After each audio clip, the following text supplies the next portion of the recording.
Fossil for Yale throws around the term climate justice a lot, but what does it actually mean? This video is a political primer on climate justice.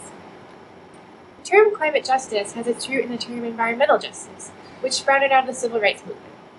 There's no really specific founding point for the environmental justice movement, but it was largely created through the fusion of organizing strategies and the racial critique of the civil rights movement, Native American resistance, and the analysis of the anti-toxics movement.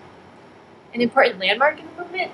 Well, in 1978, over 30,000 gallons of waste transformer oil contaminated with toxic chemicals were illegally dumped on the side of the highway in North Carolina. The state of North Carolina chose to relocate the waste to a landfill in the small rural community of Afton, North Carolina. The toxic waste dump was unconsensually forced on Afton, a town with little political power and where, in 1982, more than 84% of the community was African American. And this was where protesters in Warren County, North Carolina, catalyzed the national environmental justice movement in a big way. The community's protests and the over 500 arrests brought national attention to environmental racism. Climate justice builds on the principles of environmental justice as they intersect with the current climate crisis. Climate change will continue to lead to unprecedented changes in the natural environment, which will in turn affect the way we live, our health, energy sources, and food production systems.